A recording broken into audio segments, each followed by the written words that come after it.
Bem, compartilhar. Compartilhar. E eu tenho aqui, olha, eu abri, aqui pessoal, se vocês quiserem também irem replicando, o que vocês quiserem fazer, tá? Fiquem à vontade, deixa eu botar essa barrinha aqui, estão vendo a minha tela, né? Conseguem ver? Sim, sim. E tá a visibilidade, a leitura tá boa?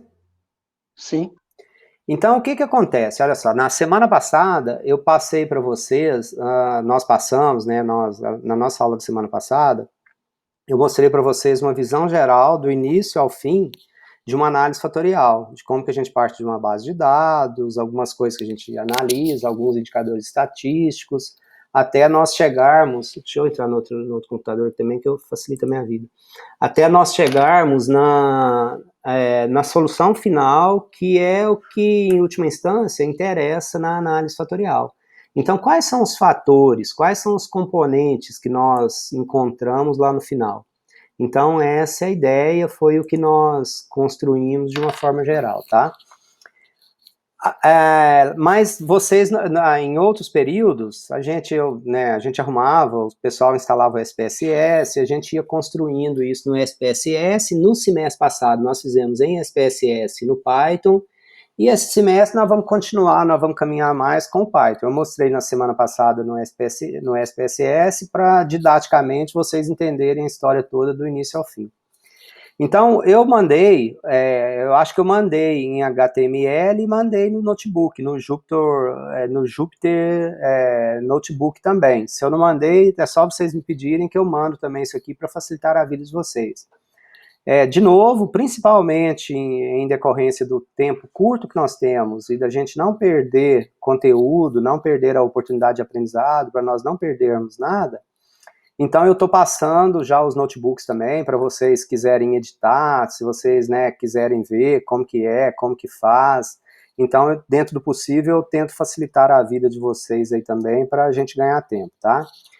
Então, eu tenho aqui, olha só, o mesmo material, praticamente o mesmo material que eu tenho no PowerPoint, né, que eu mandei no PowerPoint para vocês. Então, pontos de aprendizagem da análise fatorial.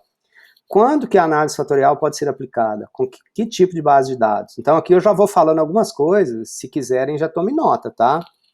Porque na lista de exercício, nos trabalhos, eu vou passar um outro trabalho, uma outra atividade hoje, então nessas entregas que vocês têm que fazer, aí essas coisas têm que ser levadas em consideração. Então aqui começa uma delas, ó, quais são as circunstâncias a partir das quais a análise fatorial pode ser aplicada? Eu comentei na aula passada que a análise fatorial é uma técnica de interdependência de dados. Então, eu não tenho variável dependente e variáveis independentes. Na análise fatorial, as variáveis se combinam, elas se organizam para formar fatores. E nas técnicas que nós estamos utilizando aqui, as nossas variáveis precisam ser variáveis métricas.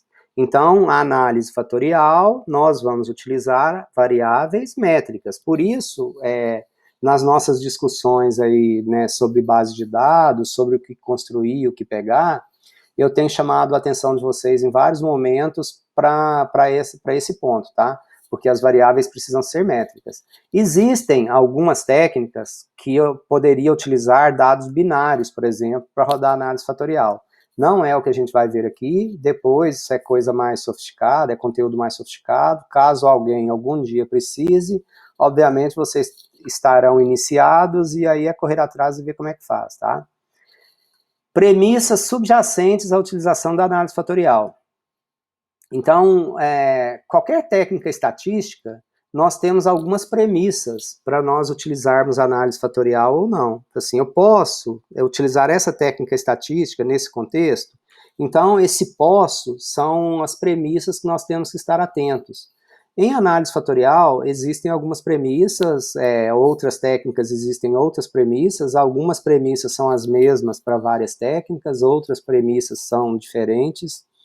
E a gente começa pelo tamanho da amostra e relação da amostra com a quantidade de variáveis que nós vamos utilizar. De novo, eu estou falando aqui, usando esse material no Python, mas no PowerPoint que foi enviado, que eu enviei para vocês, tem isso tudo lá, tá? na cópia do livro também, que foi escaneada, que eu disponibilizei lá no diretório lá para vocês, tem isso também. Então, aqui eu estou utilizando, mas isso está lá tudo material de apoio para vocês olharem também. Então, quais são as premissas para análise fatorial? A primeira delas é a relação do tamanho da amostra, do N, quantos casos eu tenho, para quantas variáveis eu irei utilizar na minha análise. Por exemplo, o Guilherme, ele tem 12, né? 1, 2, 3, 4, 5, 6, 7, 8, 9, 10, 11, 12. São 12 indicadores, sem considerar a população, por exemplo, porque eu quero ver como que esses indicadores, eles se agrupam, eles têm alguma relação ou não?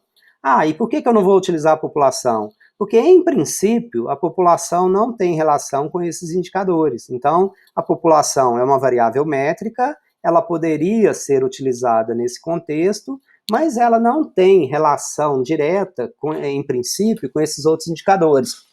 Então, nós temos 12 variáveis na base do Guilherme, por exemplo, para análise.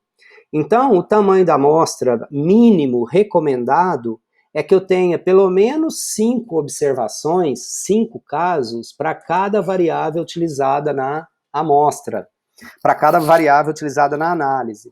Então, nesse caso, o que nós temos? Nós temos 12 variáveis e nós temos...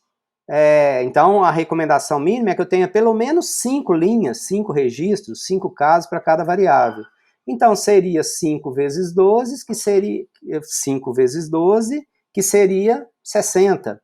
Então, o tamanho mínimo recomendado, desejado da minha amostra para eu fazer análise fatorial com 12 variáveis seria que eu tivesse no mínimo 60 casos. No caso do Guilherme, ele tem 650, 640 casos, que são os municípios de São Paulo. Então, beleza, essa primeira premissa ela foi atendida. Isso é a premissa mínima. Segundo o Hare, tá, uma situação desejada é que nós tivéssemos pelo menos 20 casos para cada variável. Então, aí seria 12 vezes 20, que daria 240. Então, também a base de dados do Guilherme, ela atende essa premissa do tamanho da amostra, porque ela tem mais de 600 casos. Uma outra premissa, né, então nós estamos utilizando estatística inferencial, é que as variáveis, elas apresentem distribuição normal, individualmente, né, que elas apresentem distribuição normal, e a gente tem algumas formas para nós observarmos se a variável segue uma distribuição normal ou não. Então, de novo, tem lá no PowerPoint, tem no material, e aqui nesse documento abaixo também, isso está descrito, está explicado, essa questão da normalidade dos dados. Quando as variáveis não apresentam normalidade, nós podemos fazer algumas intervenções, por exemplo, alguma transformação da variável, para aí nós trabalharmos com a variável transformada, né, observando se ela atende a distribuição normal ou não. Então, vocês devem ter visto já em disciplinas passadas como que nós transformamos variáveis, né? A gente pode fazer a inversa, raiz cúbica, logaritmo. Então, tem várias possibilidades de nós aplicarmos a cada uma das variáveis para nós entendermos se aquela variável, ela transformada, ela atende esse pressuposto, essa premissa de normalidade dos dados. Qual transformação que eu poderia utilizar? Tentativa e teste. Então, a gente pega uma variável, faz a transformação dela e observa se ela atende essa distribuição normal posteriormente ou não. Ninguém, acho que pegou a base de operadoras de saúde, mas na base de operadoras de saúde, eu acho que eu paguei, porque lá eu tinha, nessa operadoras de saúde, eu apaguei, não, tem lá logaritmo natural, tem algumas variáveis transformadas, por exemplo, porque essas variáveis transformadas naquela base lá, depois se vocês tiverem curiosidade, dêem uma olhada lá. Então, a variável original, ela não apresenta distribuição normal. Posteriormente, ela foi transformada e a transformada dela apresenta distribuição normal. Então, outra premissa é que as variáveis, né, apresentam distribuição normal. Outra premissa, a análise fatorial, a base dela, o pressuposto, né, para estudar a relação entre as variáveis, é que exista correlação linear entre as variáveis. Então, mostrei para vocês na aula passada também que uma condição é que as variáveis, né, alguns pares de variáveis, que elas apresentam correlação linear multivariada. Deve existir essa correlação linear multivariada. Se não houver nem um par de variável com correlação linear mínima, então nós não poderíamos aplicar a análise fatorial na base de dados, tá? Então, então a gente precisa observar isso. Eu comentei também na aula passada sobre o KMO, sobre o teste de esfericidade de Bartlett e sobre o MSA, né? Então, o teste de esfericidade de Bartlett, ele testa se a matriz de correlação, a correlação entre as variáveis, ela é igual a uma matriz de identidade ou não. Então, hipótese nula é que a matriz de correlação é igual à matriz de identidade. E a hipótese alternativa é que a matriz de correlação é diferente da matriz de identidade. Se a matriz de correlação for igual à matriz de identidade, significa dizer que não existe correlação entre as variáveis, portanto, eu não poderia aplicar a análise fatorial naquela base de dados. Então, a ideia no teste de esfericidade de Bartlett é que eu rejeite H0, que eu rejeite a hipótese nula. Porque se nós aceitarmos a hipótese nula, os dados, a base de dados, não é adequada para o uso da análise fatorial. E o KMO, o MSA, ele avalia, né, a correlação parcial entre uma variável e as outras variáveis. Então, muitas vezes, né, eu comentei também na aula passada, quando o MSA é muito baixo, né, valores abaixo de 0,5 devem ser observados, porque se o valor for muito baixo, eventualmente essa variável, né, a que apresentar o menor MSA, ela deve ser excluída da análise. Então, o MSA, ele mede a relação de cada uma das variáveis com as outras variáveis. E o KMO, ele avalia essas correlações parciais todas juntas, todas simultâneas. Tanto o MSA quanto o KMO variam de 0 a 1, e quanto mais próximo de 0, pior a adequação dos dados à aplicação da técnica, e quanto mais próximo de 1, melhor a utilidade de uma variável, no caso do MSA, ou de todas as variáveis, no caso do KMO, para a aplicação da técnica. KMO abaixo de 0,5 significa que os dados não são adequados para análise fatorial, né? E, portanto, eu deveria fazer algumas coisas. Uma dessas coisas é olhar para o MSA e ir tirando variáveis que têm baixo MSA, um por vez, roda de novo os testes, avalia de novo o KMO e observa se houve melhor ou não, e assim sucessivamente, tá? Após rodar a análise fatorial, deixa eu tomar uma água aqui.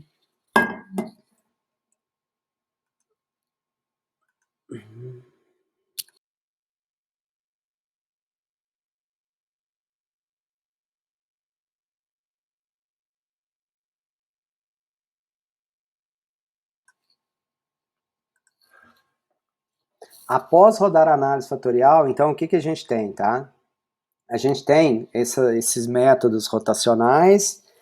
O que são os métodos rotacionais? No final das contas, no final da aula de terça-feira da semana passada, eu mostrei para vocês uma matriz final que foi gerada. Que a gente tem nas colunas os fatores que foram gerados e nas linhas as variáveis. Então, a gente tem uma matriz de carga fatorial. E muitas vezes é difícil nós observarmos em qual fator a variável irá se agrupar. Né? No finalzinho da aula passada, depois vocês assistam lá, Entendo Dúvida, assistam de novo aquela aula, porque lá no finalzinho da aula eu mostro, quando eu levei os dados lá para o Excel. Então, antes da rotação, às vezes, a variável está com carga fatorial muito próxima, muito parecida em mais de um fator. Então, nós temos dúvida em qual fator aquela variável se agruparia. E quando nós rotacionamos os fatores, então é mais fácil, fica mais fácil nós entendermos em qual fator a variável se agrupa. Então, existem alguns métodos de rotação também. Número de fatores a serem extraídos, então aqui a gente tem alguns, né? Então nós tínhamos, quando a gente usa, por exemplo, o método de extração dos fatores, nós utilizamos o método de componentes principais, cada variável de entrada, ela gera um fator de saída, né? Um componente de saída. Então, na base que nós estamos trabalhando, no HBAT, que eu expliquei também para vocês na semana passada, nós temos 13 variáveis. Então, essas 13 variáveis geram 13 fatores. Mas a análise fatorial, a ideia da análise fatorial é reduzir a dimensionalidade dos dados, reduzir essas 13 variáveis em um conjunto menor, que nós chamamos de fatores. Mas quantos fatores retermos? Quantos fatores nós extraímos? Cada variável gera um componente. Né? Então, 13 variáveis geraram 13 componentes. Mas nós não queremos trabalhar com os 13 componentes, nós queremos trabalhar com um número menor de componentes. Então, como selecionar esses componentes, esse número de componentes? Então, a gente tem alguns critérios, né? A gente tem o critério de alto valor maior que 1, a gente tem o critério de variância total explicada, a gente tem um critério de estudos anteriores, de estudos a priori, a gente tem um gráfico, o script plot, o gráfico do cotovelo, né, para a gente selecionar também quais fatores, quantos fatores a gente quer reter. Então, a gente tem alguns critérios para isso. A gente vai entender também, então, o score de carga, né, de cargas fatoriais, ou carga dos fatores, scores fatoriais. Então, eu mostrei isso também lá na última aula para vocês. O conceito de alto valor e comunalidade, expliquei também na aula passada. E, depois disso, saber estratificar observações a partir de scores fatoriais. Então, isso aqui, tá? Esses pontos de aprendizado, isso que eu estou explicando, na aula passada, eu expliquei, mas expliquei rápido, expliquei mostrando exemplos, mostrando algumas situações. Hoje eu estou voltando e fazendo mais passo a passo isso aqui, tá? Então, nós temos aqui, né, definições e conceitos, análise fatorial, nome genérico dado a uma classe de métodos estatísticos multivariados, cujo propósito principal é definir a estrutura subjacente a uma matriz de dados. Assim, nós temos os seguintes pontos: abordar o problema de analisar a estrutura das inter-relações, das correlações, entre um grande número de variáveis, definindo um conjunto de dimensões latentes, chamados fatores. Então, nós pegamos um grande número de variáveis e reduzimos para menos fatores. Identificar as dimensões separadas, então, e os modelos de análise fatorial buscam explicar o comportamento de variáveis observadas em relação ao comportamento de um conjunto de variáveis não observadas, que a gente chama de variáveis latentes ou fatores. Lá na aula passada nós mostramos também que, no final das contas, né, das 13 variáveis, nós simplificamos, nós reduzimos essas variáveis para 5 fatores. Então, nós criamos um fator que a gente poderia dar o nome para ele, por exemplo, de produto, né, de linha e preço, por exemplo, que nós não perguntamos nada na nossa pesquisinha lá da empresa HBAT, nós não pesquisamos nada específico dessas coisas em conjunto, né? Então, por isso que isso é uma variável não observável. Mas variedade de linha, profundidade de linha, preços competitivos e flexibilidade de preço, essas variáveis se juntaram, então essas variáveis são observadas, né? São observáveis. Quantos produtos tem na linha? Ah, tem 10, tem 20, então eu consigo, é uma variável observada. Tem muitos itens dentro da linha, então é uma variável observada. Como que é o preço? Baixo, alto, comparado com os concorrentes, então é uma variável observada. Essas variáveis se juntaram, variáveis observadas, e formaram um fator. Esse fator é não observado, também denominado de variáveis latentes ou fatores, tá? Então, em última instância, é isso que a gente quer, é isso que está aí no documento. Então, eu coloquei aqui, tá, por exemplo, esse fonte de pesquisa, né, Introdução à Análise Fatorial. Se clicarem no link aí que eu passei para vocês. Então, a gente tem um material bem interessante aqui, tá, que dá para a gente ver umas coisas bem legais. No plano da disciplina, eu coloquei vários links também, tá? Aqueles links são todos válidos, que levam a uma série de locais para a gente estudar, para a gente ver, para a gente ir além das nossas aulas. Mas esse aqui é um materialzinho bem simplesinho também, bem tranquilo, que ajuda bastante a entender os conceitos da análise fatorial e, né, de alguma coisa que está aí no conteúdo também, tá? Então é o que eu passei aqui para vocês. No Python, tá? Então, as bibliotecas Pandas e Matplotlib já são familiares a vocês pela primeira etapa do que a gente já discutiu aí nas semanas anteriores, né? Do processo de introdução à manipulação de dados, que a gente já discutiu, que eu passei para vocês. Então, são mais ou menos as mesmas bibliotecas que a gente utiliza, tá? Então, olha só. Então, o Pandas, Matplotlib e tem também o NumPy, que a gente utilizou bastante aí. Agora, na análise fatorial, então, tem a biblioteca, não é a única, tá?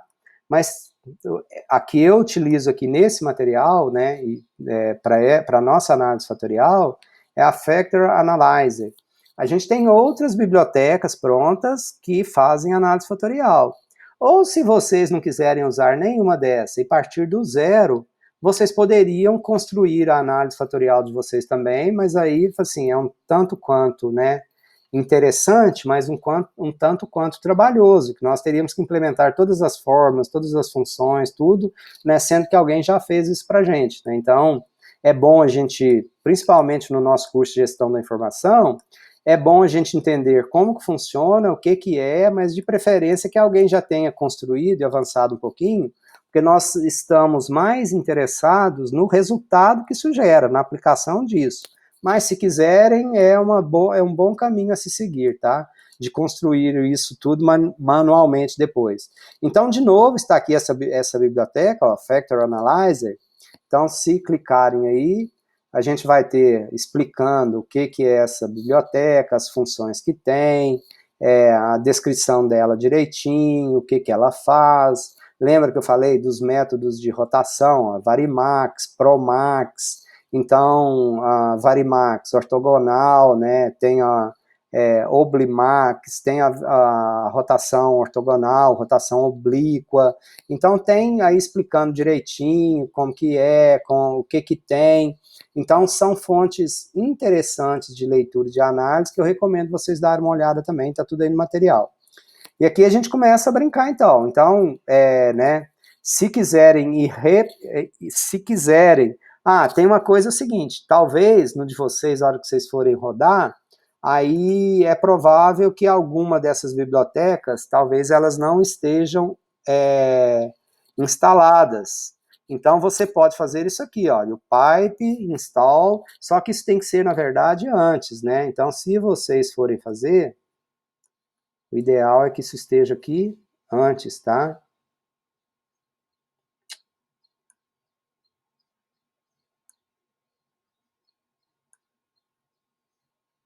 Ô, troço chato.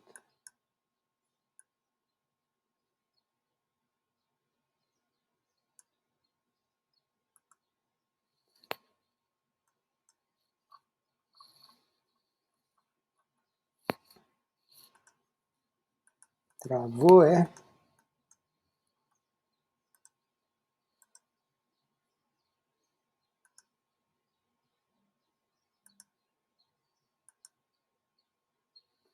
Só um instantinho, pessoal.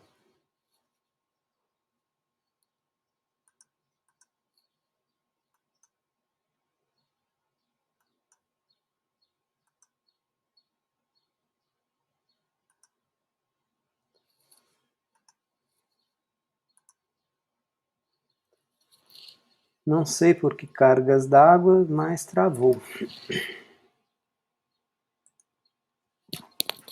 Só um instantinho, estou carregando de novo.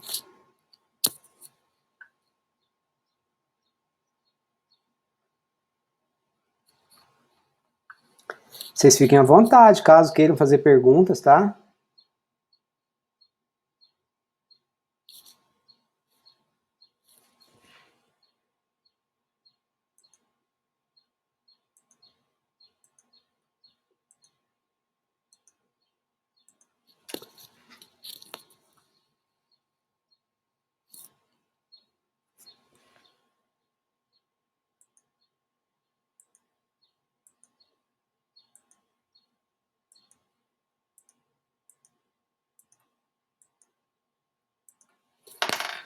Voltamos.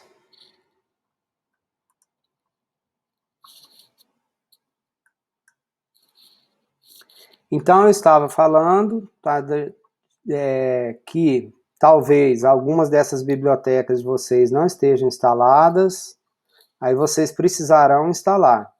Com esse comando pipe, e se não rodar, você coloca uma exclamação antes aqui, que aí, quando a gente coloca essa exclamação no Python, tá, numa linha de código do Python e manda executar, essa exclamação, ela invoca o sistema operacional. Então, seria como se eu estivesse no sistema operacional executando algum comando. Normalmente funciona só desse jeito. Pipe install, aí a gente já consegue executar. Se não conseguir, se der algum problema, coloquem a exclamação aqui antes, que essa exclamação executa. Então, a gente vai carregar, de novo, eu normalmente, é preferência minha, tá? Eu deixo as bibliotecas que eu vou utilizar, eu carrego elas todas no começo. Então, quando a gente executa aqui, o asteriscozinho aqui do lado, vocês sabem que está rodando, está executando, então eu estou carregando essas bibliotecas para a memória aqui, vamos ver se vai funcionar mesmo ou não. Se não tiver se tiver faltando alguma biblioteca, ele vai chiar aqui e a gente precisa instalar a biblioteca, tá? Rodou, as minhas estão todas instaladas, então eu já carreguei, né, eu trouxe para o ambiente de programação de execução todas as bibliotecas que eu vou utilizar no meu trabalho. Aqui, eu importo pandas e eu renomeio, eu coloco um alias, um apelido de PD. Por que eu faço isso, pessoal? Porque toda vez que eu for utilizar a biblioteca abaixo, eu não preciso de escrever pandas, eu escrevo PD.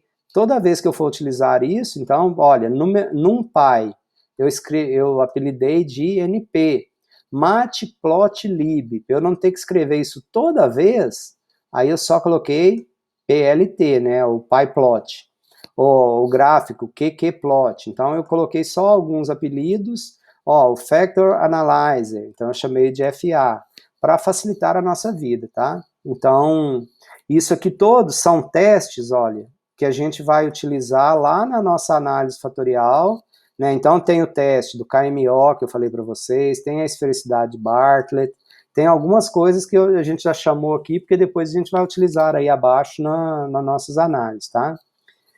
Aqui eu trago a descrição dos dados, foi a mesma que eu já falei para vocês lá no SPSS, então os dados utilizados, né, o que vem com o livro-texto do Hare, Análise Multivariada de Dados, é um livro bem legal para estatística, ele é um livro de leitura mais carregada, não é a cópia do capítulo, não é desse livro que eu disponibilizei para vocês, tá?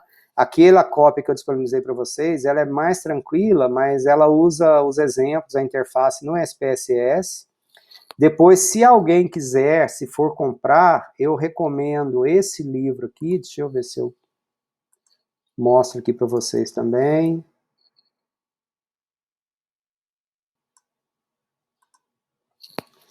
Deixa eu abrir aqui que eu aproveito e mostro para vocês, tá? Tem essas vantagens desse tipo de... As coisas não ficam para depois, né? A gente já pode... Só um instantinho que já vai.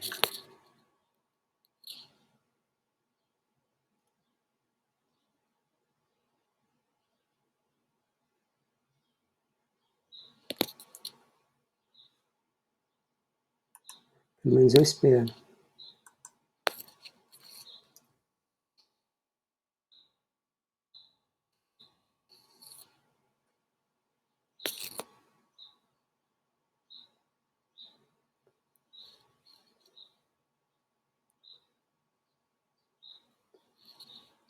Ah, não sei por que não, depois eu tenho que inicializar, mas...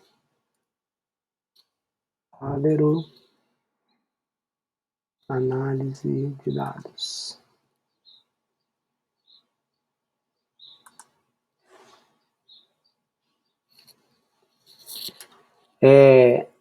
Esse aqui, olha, vocês estão vendo, esse da capa avermelhada, vermelha e preta, é o livro mais antigo dele, tá? Então ele tem É um livro bem legal, bem bacana, mas ele é mais antigo e as interfaces, as telas que ele utiliza é no SPSS. Esse outro, Manual de Análise de Dados, é mais novo e ele traz os exemplos, além do SPSS, quando possível ele traz também em Excel e ele traz também em Stata. Então ele é mais rico, é mais atual, é mais moderno. Se porventura forem comprar, então vale a pena vocês comprarem. Eu queria mostrar ele ali no bagulho lá, porque eu tenho o livro, eu tenho ele digital, eu tenho ele em e-book. Então, por isso que eu queria mostrar lá no Kindle para vocês, mas é o livro que a gente recomenda caso vocês forem comprar, tá? Então, os dados aqui utilizados, ele é do livro do Hare, Análise Multivariada dos Dados, deixa eu ver se eu acho aqui para mostrar para vocês. Hare.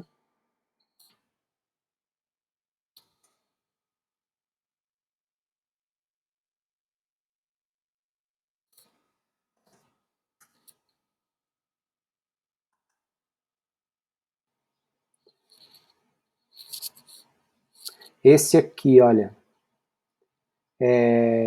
tem ele em português, obviamente, tá? Mas é esse Análise Multivariada de Dados, é baratinho, ó, R$835, caso alguém queira. Esse livro é bem legal, bem bacana, é um livro que eu tenho aqui, é o que eu utilizo. Então tem ele em português, tem tradução dele, tudo bonitinho.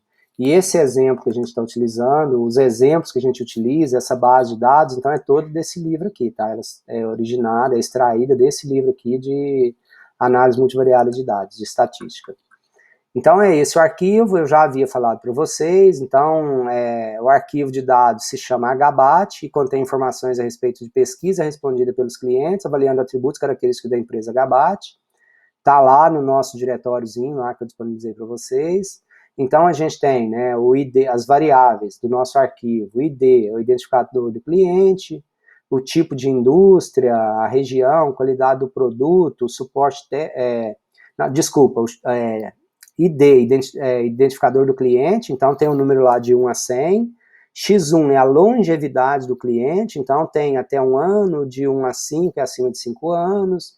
O tipo de indústria, se é jornal, se é revista, o tamanho da empresa, até 500 funcionários, acima de 500 funcionários, região, se é da América do Norte, dos Estados Unidos ou fora da América do Norte, X5, sistema de distribuição, e da variável X6 até a X18, são itens que avaliam os atributos, as características da empresa HBAT. Então, da maioria dos casos, é com estas variáveis que nós iremos trabalhar, da X6 até a X18, tá? Então, olha só, da variável X6 até a variável X18, representa a nota que cada um dos clientes pesquisados atribuíram para os respectivos atributos, notas entre 0 e 10. No meu caso, então, eu disponibilizei para vocês, a gente tem esse arquivo em CSV, que é utilizado pelo SPSS, e eu coloquei para vocês ele em Excel também, para que vocês quiserem repetir, replicar isso aqui. Então, eu estou criando, né, eu já falei isso para vocês também, uma variável que eu dei o nome de DataFrame, DF, e o PD, lembra que eu chamei, que eu falei lá em cima, olha, onde for pandas, ao invés de eu escrever pandas, agora eu só escrevo PD, porque eu dei um apelido lá em cima, na hora que eu importei o arquivo.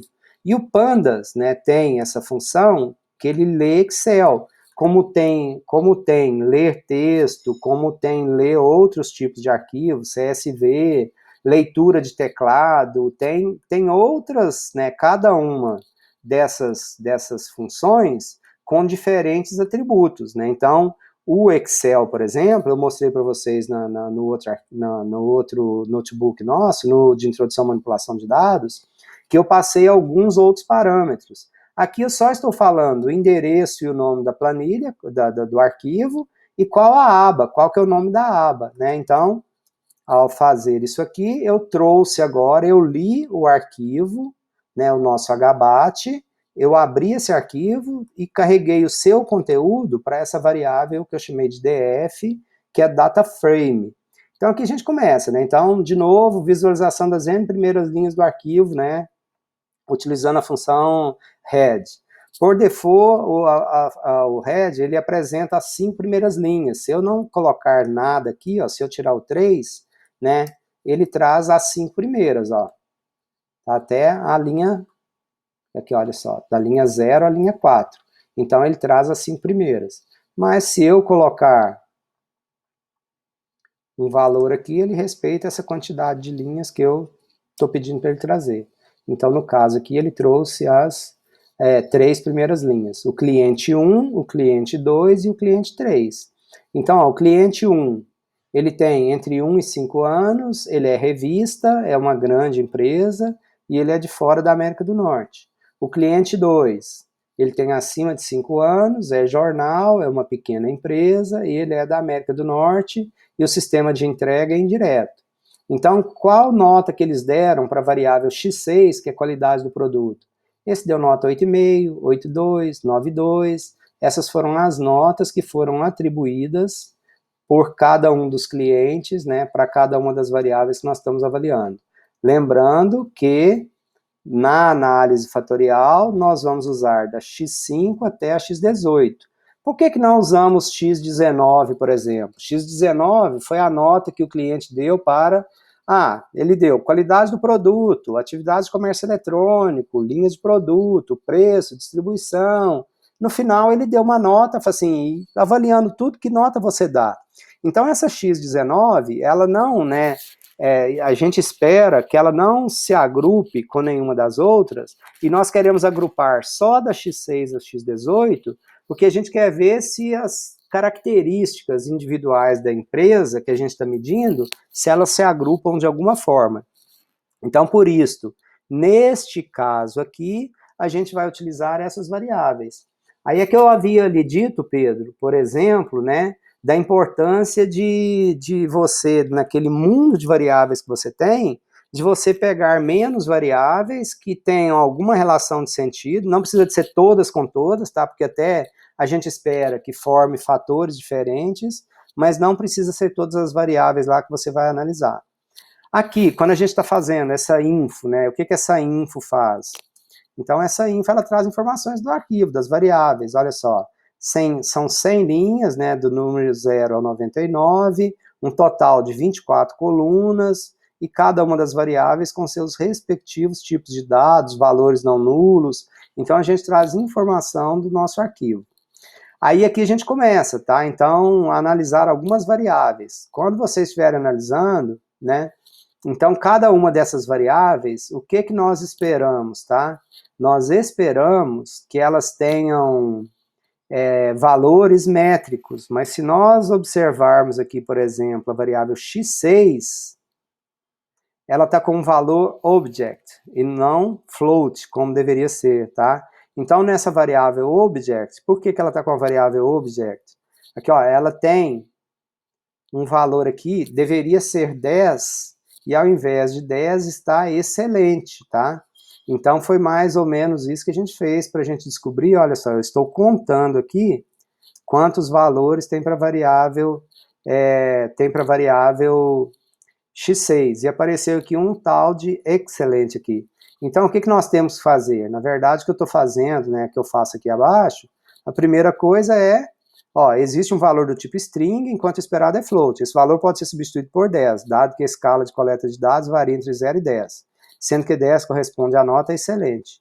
Então, o comando que eu estou fazendo aqui, olha só, então, eu substituí, tá?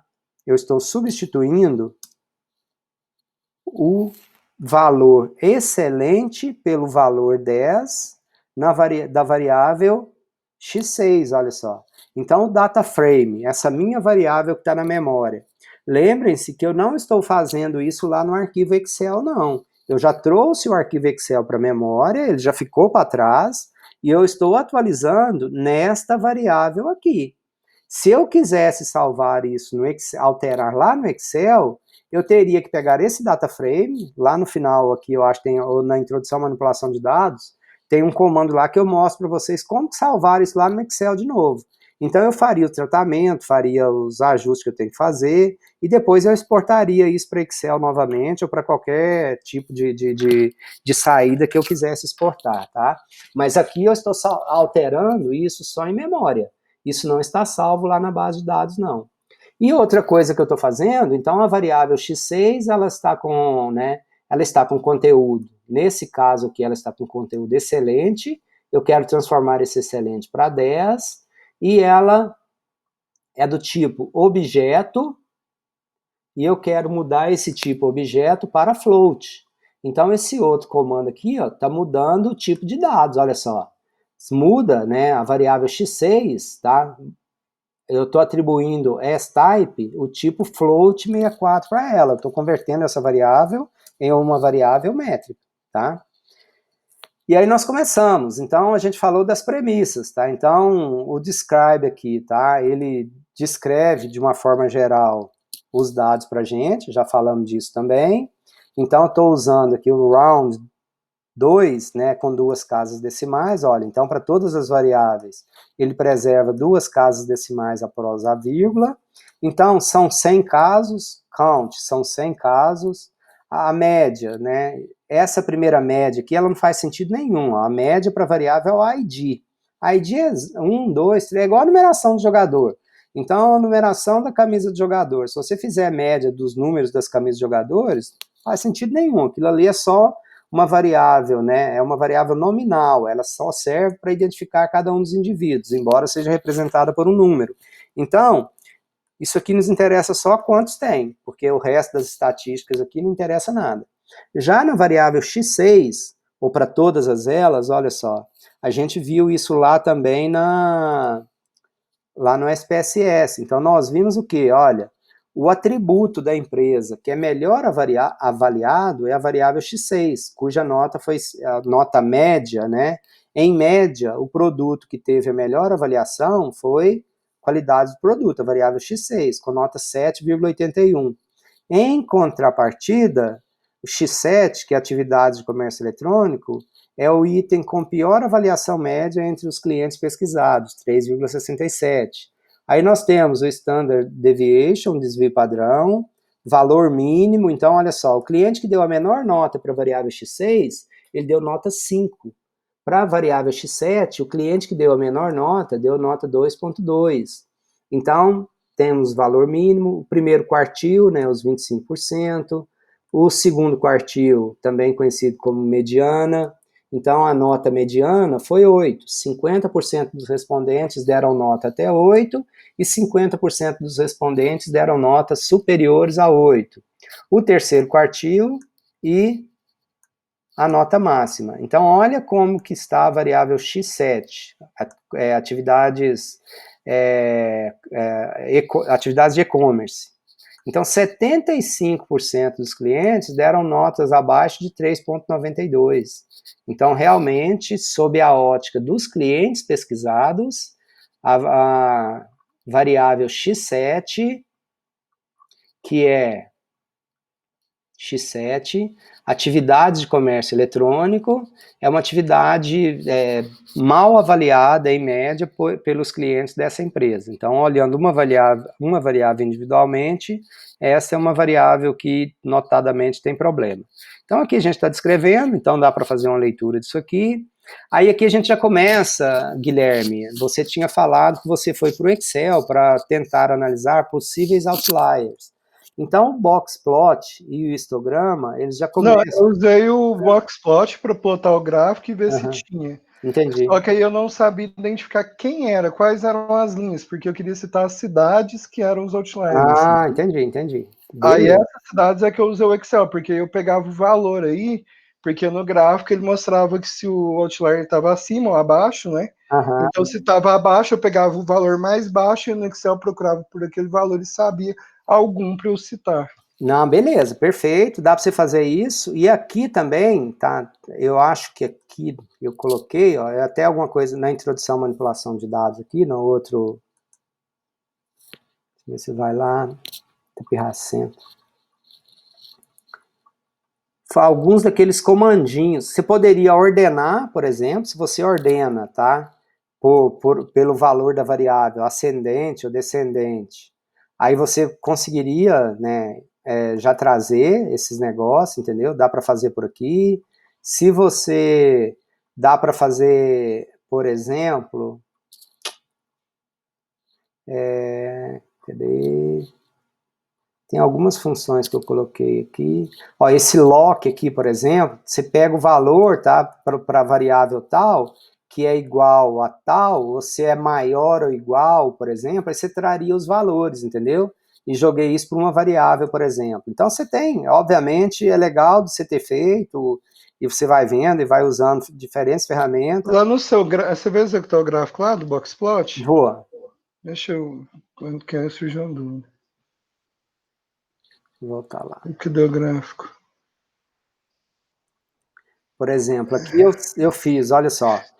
Se Ah, tivesse, por exemplo, nesse primeiro gráfico, tivesse outliers, ele aham. estaria ali na parte de baixo aí, nessa linha do do primeiro quartil que seria, na verdade, né? Essa de baixo. Essa É aqui, a na primeira verdade, é o linha. bigode. Essa aqui, essa É, o primeira bigode. linha é 90, ele nem é o primeiro quartil. O primeiro quartil é essa linha O inteira. primeiro é em cima, depois o segundo O que é a segundo metade e o e o terceiro de terceiro, cima. isso. Beleza, mas eu falo do bigode, se ele tivesse abaixo aí, Uhum. como que você identificaria exatamente o valor que seria onde que está o primeiro outlier? Na Entendeu? verdade, assim, o conceito desse gráfico é mais ou menos o seguinte: a gente tem outliers extremos, né, severos, e outliers, digamos, light.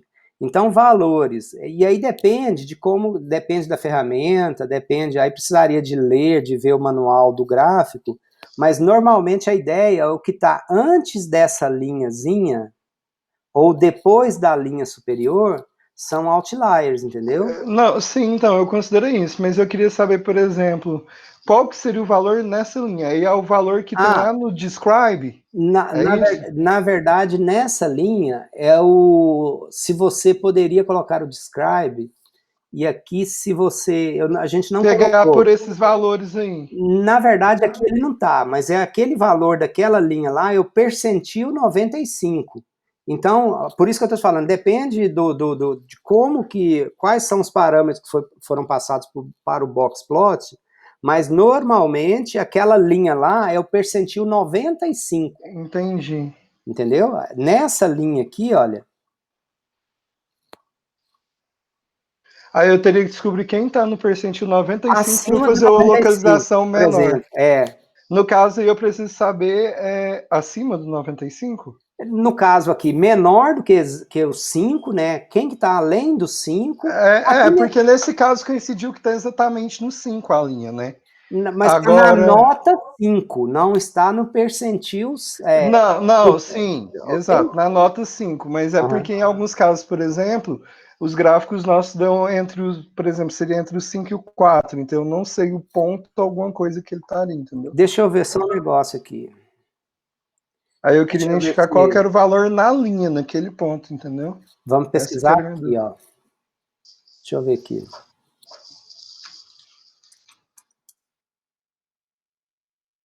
Percentile.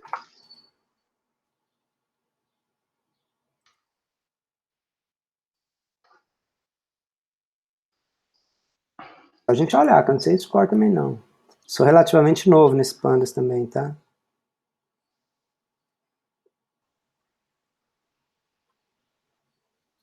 Quantile.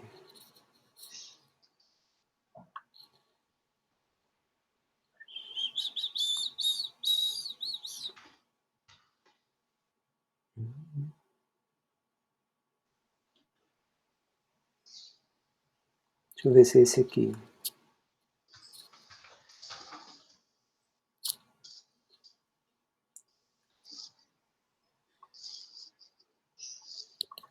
Vamos ver.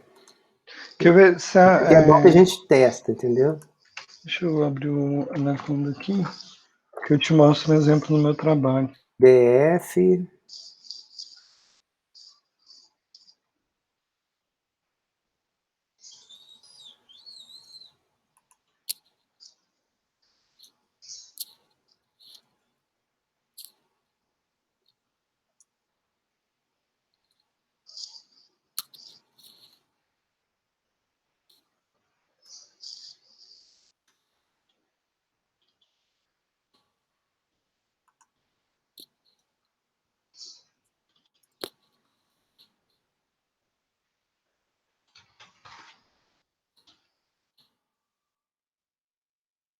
Aí, ó, tá vendo? Viu aqui, ó, Guilherme? Aqui eu fiz o 95. Então, a única questão aqui, porque na verdade vai aparecer ali para baixo quando existem valores espalhados. Nesse, por exemplo, aqui seria, né, o 0,05. Então, qual que seria o 0,05? É 5,59. Então, esse aqui, São valores menores do que esse. valores menores do que esse poderiam ser, mas Esse valor mesmo não. normalmente não. Agora, nesse caso aqui, Guilherme, o que que acontece? A gente não tem nenhum valor, tá tudo dentro desse, tá tudo, digamos assim, Não, eu não sim. tenho nenhum valor extremo aqui, entendeu? Mas olha um outro aqui, por exemplo, eu tenho aqui para baixo. Eu posso compartilhar minha tela que eu te mostro Pode, mas eu o tenho aqui exemplo. também, eu consigo te mostrar, quer ver? Ó, da variável x12.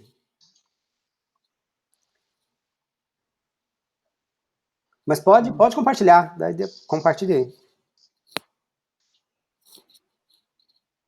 Só um segundo, que o meu Jupyter Live está iniciando. Compartilhar. Então, vamos compartilhar. Vamos para Antônio Souza. Tá vendo aí? Ainda não. Tô vendo sua tela, tô. Aqui tem os gráficos. Igual, esse aqui foi um gráfico que eu achei estranho, porque ele ficou muito pequeno, os valores dele. É o da população, inclusive, da quantidade de Mas ele habitantes. ficou assim, ó, porque você tem São Paulo, que tem 12 milhões, tá lá em cima, tá Uhum, vendo? Então aí ele uhum. fica todo danado, todo bichado assim. Ficou todo zoado. Mas assim, tem esses casos aqui. Então aqui eu teria que pegar o Quantil 95 para eu saber quem são esses caras de cima, que Os aí caras de depois eu cima. filtro. E se você quiser, por exemplo, você pode fazer 99, 98, 97, até para você ir tratando, porque O quando ideal é que seja 95. o gráfico ele é desenhado, por isso que eu te falando, depende da configuração original dele. No SPSS é 95, é 5 e 95, entendeu? No Aqui no SPSS, caso acontece para baixo, então aqui seria 5. 5. Isso, Guilherme. Tá. Não, eu falo assim, para efeito dos tratamentos para executar as análises agora, eu sei que existem esses outliers e eles vão influenciar os meus resultados. Como que eu devo trabalhar esses outliers? Os outliers aí é o que a gente vai mostrar agora. Aí eu vou agora continuar, eu vou te mostrar algumas possibilidades para tratar os outliers, entendeu? Beleza, então, bora lá. Então bora lá. Contém ansiedade. Você tá vendo minha tela, tá, né? Sim?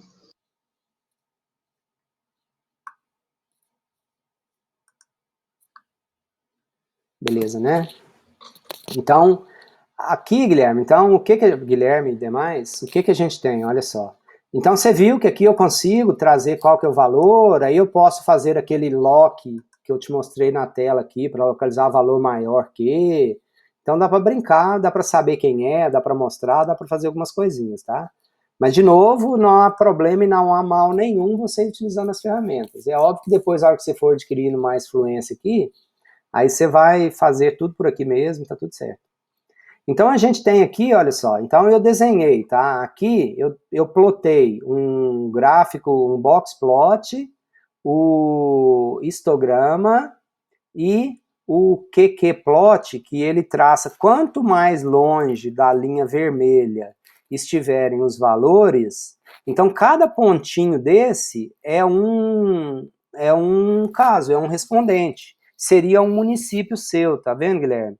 Então esses que estão muito aqui, olha É a só, distribuição, a gente é a pensou em fazer esse distribuição gráfico deles. também, mas não deu certo não, Então, nas esse tentativas. QQ-plot, tá vendo? O QQ-plot aqui, olha, agora se dá para você olhar esse fatorial aí, se você quiser, né, depois fazer.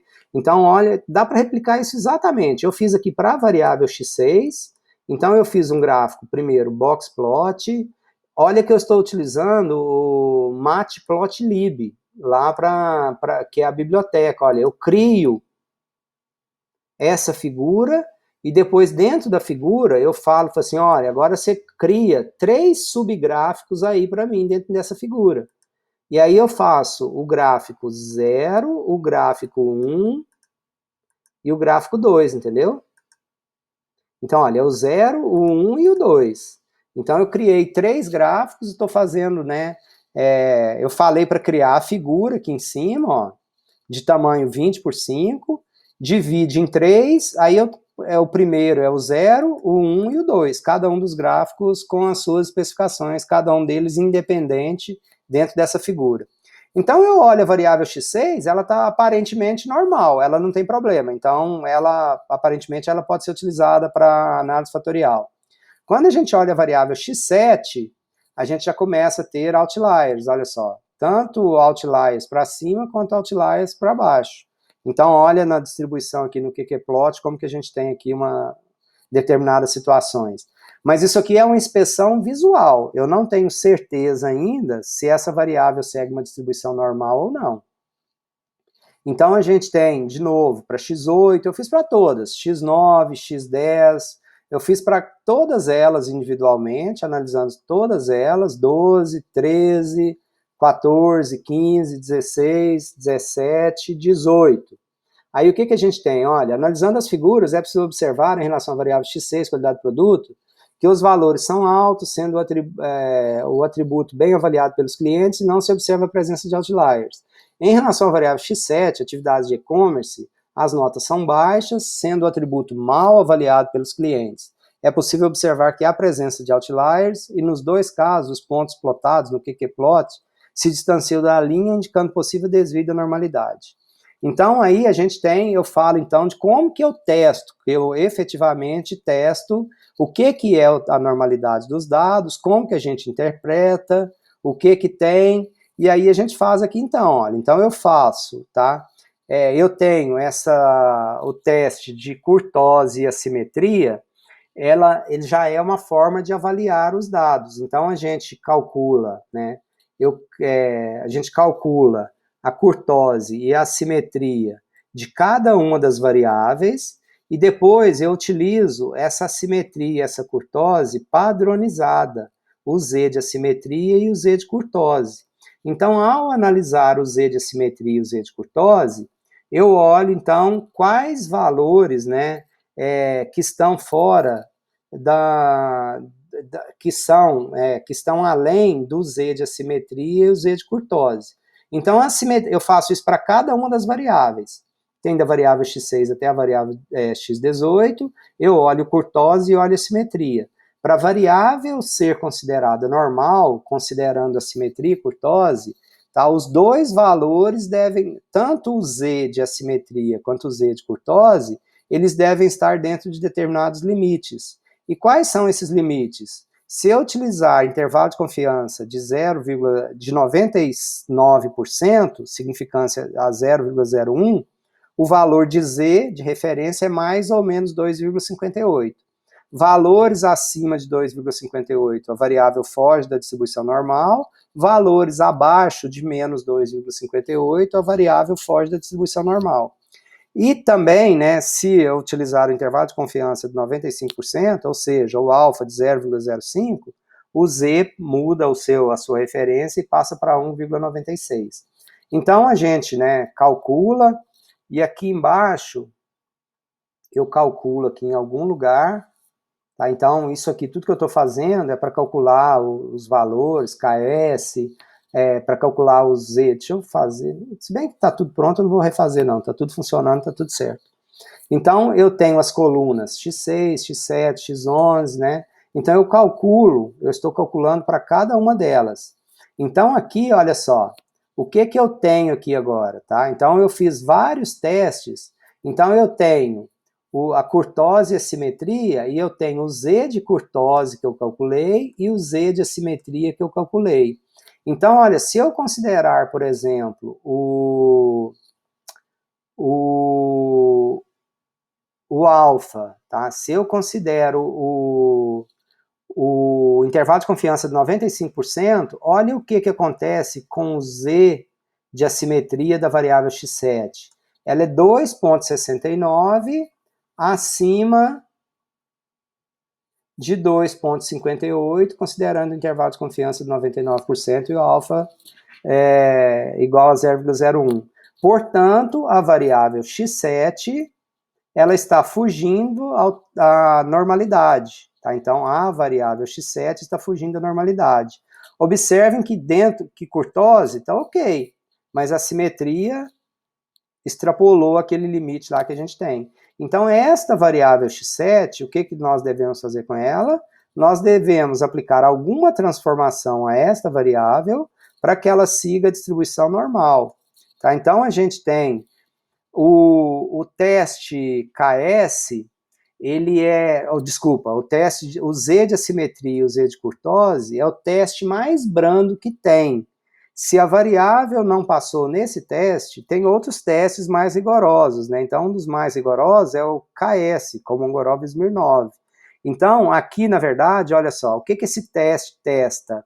Se a distribuição da variável, a hipótese nula desse teste KS, né, que a distribuição da variável x6, por exemplo, ela se aproxima de uma distribuição normal, ou seja, H0. A distribuição da variável x6 é igual à distribuição normal. A hipótese alternativa, a distribuição da variável x6 é diferente da distribuição de uma variável normal. Então, para eu considerar, nesse caso, para eu considerar essa distribuição, espera aqui, que aqui já...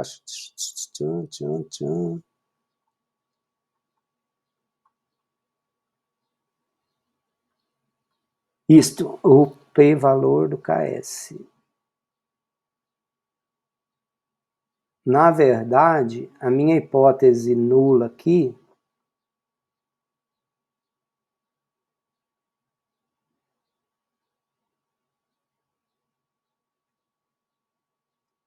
eu precisaria rejeitar a hipótese nula. O p-valor deveria ser todos maiores do que 0,05, 0,010.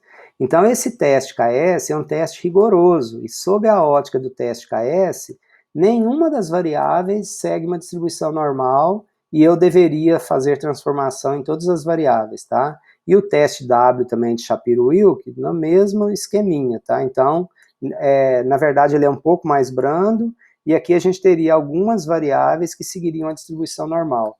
Então, nós vamos considerar o Z de assimetria e o Z de curtose, o teste mais brando, e nós vamos considerar que só a variável x7 não segue a distribuição normal.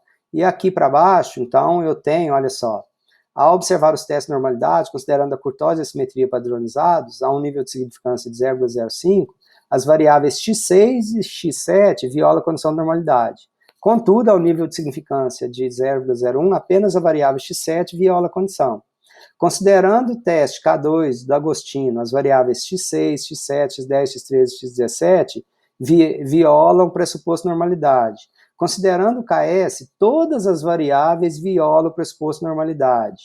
Considerando W, as variáveis x6, x7, 13 e 17 violam o pressuposto.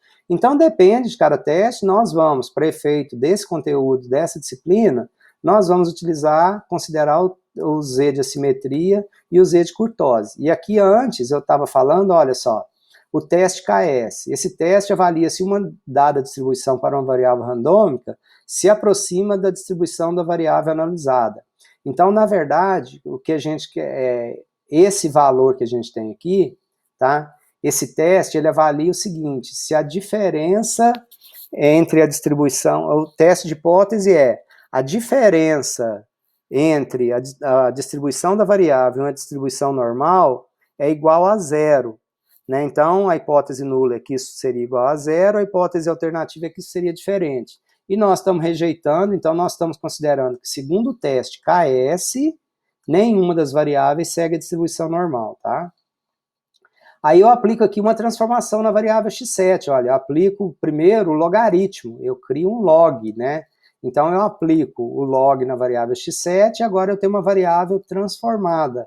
Tá? Então eu faço a distribuição dessa nova variável e ela ainda apresenta aqui alguns problemas, tá?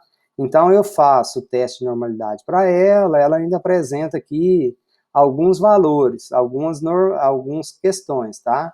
Mas já melhorou consideravelmente e sob a ótica da simetria e da curtose padronizada, Agora ela passa nos testes e, portanto, a gente vai considerar que o log foi uma transformação adequada e que agora nós poderíamos trabalhar com essa Por que variável. log? É que eu havia dito, tentativa e erro. Então eu apliquei o log e o primeiro que eu fiz foi o log, funcionou. Eu poderia fazer inversa, eu poderia fazer raiz cúbica, eu poderia aplicar e ir testando qual transformação Então, seria mas adequada. existe alguma regra, tipo assim, qual transformação que é mais adequada ou é realmente nativa e ver qual Por que é bom? exemplo, quando você tem valores nulos, aí você não pode aplicar o log, por exemplo. Né? Você não pode. Entendi. Aí, assim, depende da condição dos dados. Mas não tem uma característica que te mostra ou que te indica qual transformação que daria certo, a não ser tentativa e erro, entendeu? Quando é nulo, por exemplo, qual que você utilizaria? Por exemplo, raiz cúbica, por exemplo, inversa. Então, tem alguns testes. No primeiro capítulo desse livro aqui, ó, depois eu posso até fazer cópia, ele tem uma série de sugestão de transformações que podem ser feitas, entendeu? Ou Nossa. se a gente der uma googada aqui, ó, deixa eu ver aqui. Transformação de variáveis para normal.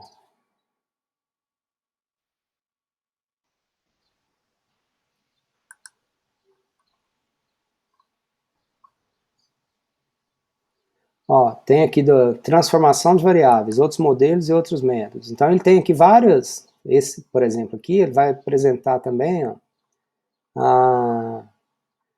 esse material aqui pode confiar, é da Unicamp, né? Então ele faz aqui a inversa, funções trigonométricas. Aí é coisa louca aqui, né? Ele apresenta várias possibilidades de transformação aqui, entendeu? Mas tem várias possibilidades. Tem desde essas que a gente usa, a transformação logarítmica. Aí aqui ele está explicando como que cada uma dessas funciona, tá?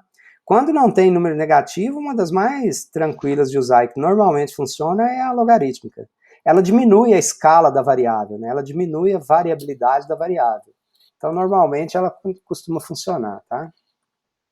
Então, nós transformamos a variável x7, tá? Fiz alguns testes, então nós vimos. Uma das coisas que tem que existir, que nós comentamos, é a correlação entre os dados. Então, deve existir a correlação. E estou explicando aqui, já falei.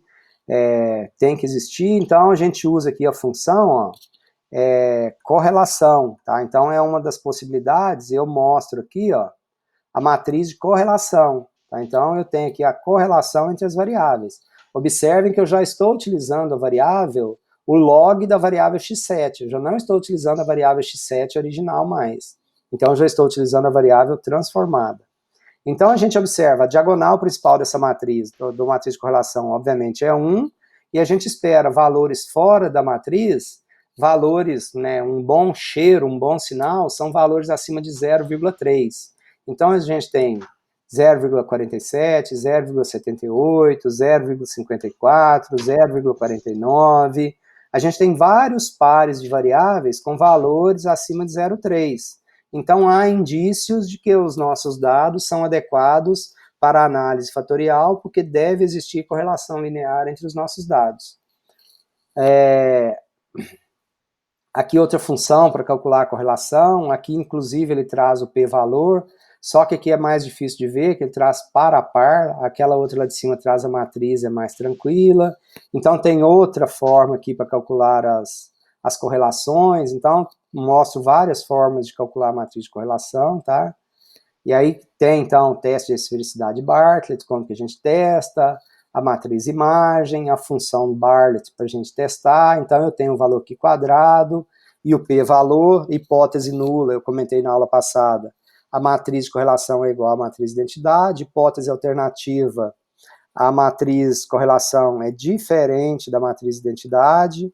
Então aqui eu estou rejeitando a hipótese nula, aceitando a hipótese alternativa, de que a matriz de correlação ela não é igual à matriz de identidade, portanto, os dados apresentam correlação, tem o KMO e a referência, a fórmula do KMO, o MSA, a fórmula do MSA, e aqui o cálculo do KMO, que foi 0,6, KMO de 0,6, é razoável, está ali apresentado. O MSA, que a gente tem aqui a matriz de MSA para cada um dos valores que nós temos aqui. Então, os valores, tirando a variável x15, que o valor é 0,28, e a gente já tinha visto isso lá no SPSS, para todas as outras variáveis, o MSA é maior do que 0,5, então, praticamente todos, né? Esse aqui é muito próximo. Então, uma possibilidade seria eliminar a variável x15 para a gente rodar a análise fatorial.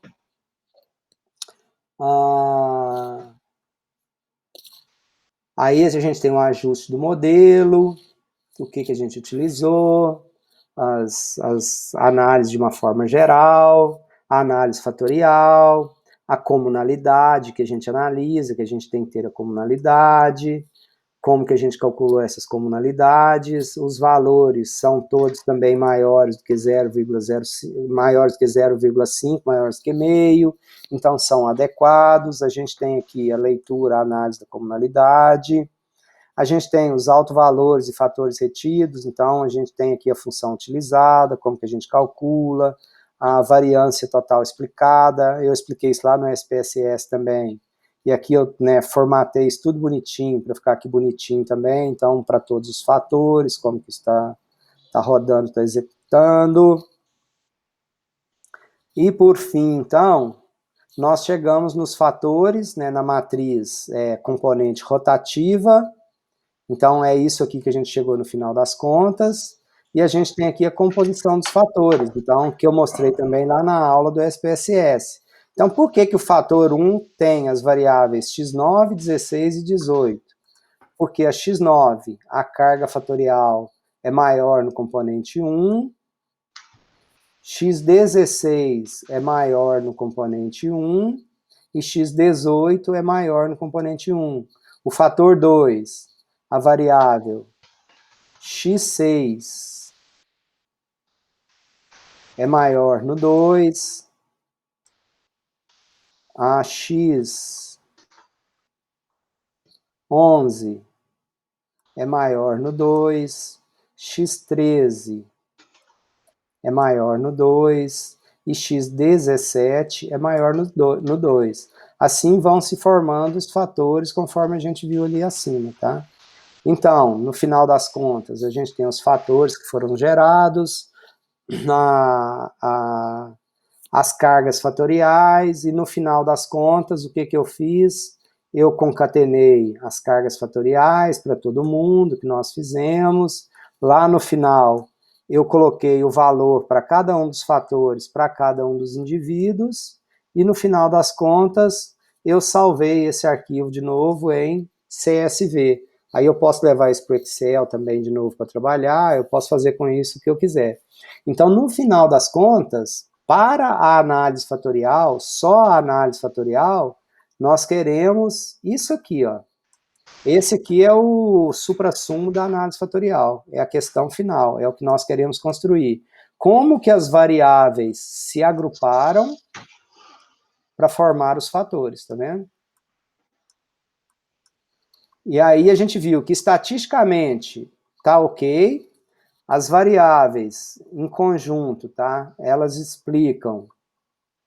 A gente tem aqui, ó, fatores retidos. Então, com base regra de retenção de fatores com valores superiores a 1, foram retidos cinco fatores.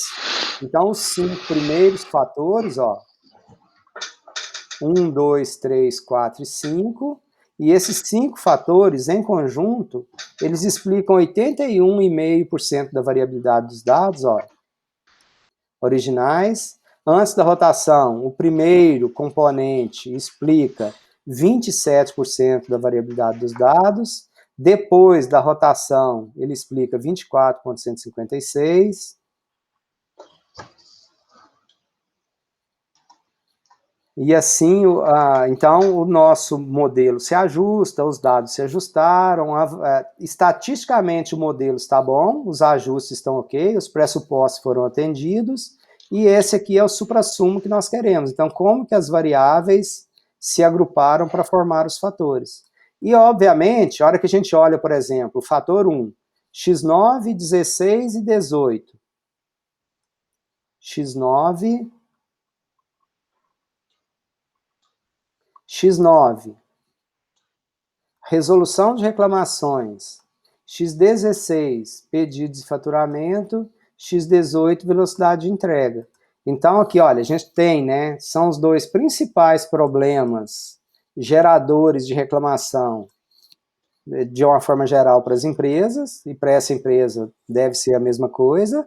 Então, pedidos de faturamento e resolução de reclamações. Então, essas questões, elas se agruparam e formaram um fator só agora. Na cabeça dos respondentes, essas coisas estão muito associadas.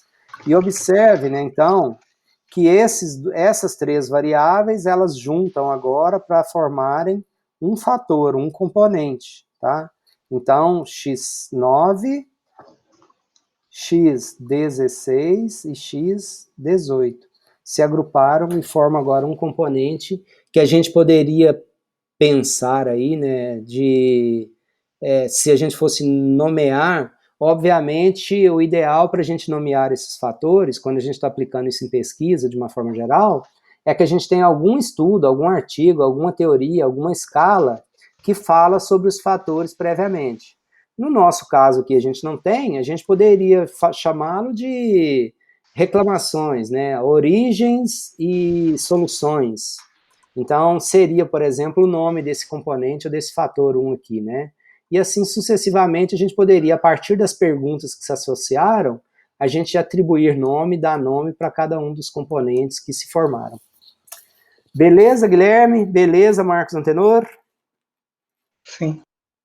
Agora, o que que acontece? Tem a lista de exercícios, tá? Que vocês podem... Eu vou passar um outro trabalho hoje e tem a lista de exercícios. Então, quem já entregou, beleza. Quem já fez, quem não fez, para fazer. E o outro trabalho também que eu vou passar, eu vou disponibilizar, aí já é para rodar a análise fatorial de uma forma geral. Então, essas duas atividades podem ser entregues até domingo também, tá? Eu vou ver se domingo, segunda-feira, em função do feriado, eu vou olhar direitinho e eu mando mensagem no grupo do WhatsApp para vocês. Quando tem um feriado, podia deixar para Isso, não, segunda. sempre, sem crise, pode ser. Aí a gente combina direitinho. Professor, quais são as duas atividades que vão ficar para segunda? Não entendi. Tem a etapa do trabalho, que eu vou ver, que eu preciso de olhar para quanto que ela tá, que é a próxima etapa. Eu acho que é para o final da semana que vem, se eu não me engano. Sim.